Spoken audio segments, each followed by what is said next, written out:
বৃহৎ এইফালে হিমাংশু এইফালে আমাৰ উত্তম আহি ওলালেহি ভিডিঅ' এটা শ্বুট কৰোঁ বুলি আৰু এই মোৰ ৰুমতে আৰু কণ্টেক্ট বহি পিনি তেখেতসকলৰ লগত এই নাৰী দিৱসৰ ওপৰত এটা ভিডিঅ' শ্বুট কৰিলোঁ আৰু আমিও আজি এই স্থানৰ পৰাই নাৰী দিৱসৰ অকণমান শুভেচ্ছা জনাম বুলি আমি পুনৰ এই ভিডিঅ' এটা কৰিবৰ কাৰণে আগবাঢ়িছোঁ। তো পুনৰবাৰ সকলোকে আন্তঃৰাষ্ট্ৰীয় নাৰী দিৱসৰ আন্তৰিক শুভেচ্ছা জ্ঞাপন কৰিছোঁ আৰু আশা কৰিছোঁ যাতে আজিৰ পৰা বুলি নহয় যে বিগত সময়ত হওক বা পৰৱৰ্তী সময়তে হওক নাৰী অৰ্থাৎ মহিলাক সকলোৱে সমমৰ্যাদা দিব লাগে, সমান অধিকাৰ দিব লাগে, সমান চকুৰে চাব লাগে আৰু তেখেতসকলৰ যি কৰ্ম দক্ষতাৰ যি ক্ষেত্ৰ সেই ক্ষেত্ৰত তেখেতসকলক সুৰক্ষিত হ'ব লাগে এইখিনি আমি আশা কৰিছোঁ।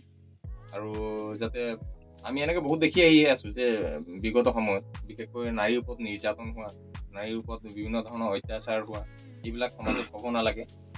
যদি এনেকুৱা ধৰণৰ ঘটনাবিলাক ঘটিয়ে থাকে তেতিয়াহ'লে বিশেষকৈ আমাৰ এই যে নাৰী দিৱসৰ নিচিনা পবিত্ৰ দিৱসবিলাক উদযাপন কৰাৰ কোনো হয়তো অৰ্থ নাথাকিব।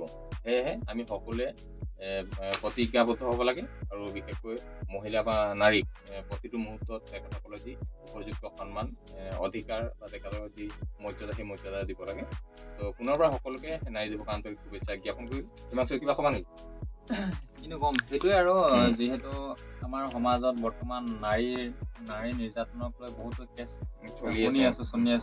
শুনি আছো তাই ফেচবুকে হোৱাটছএপে এইবিলাক পায়ে থাকো। ধৰি লওক আজি আমুকত কিবা ধৰি লওক তেনেকুৱা হ'ল নাৰীৰ ওপৰত সৰু ছোৱালী বা ডাঙৰ ছোৱালী নহওক বোৱাৰীৰ ক্ষেত্ৰতো প্ৰায় শুনি আছো ছ'চিয়েল মিডিয়াত।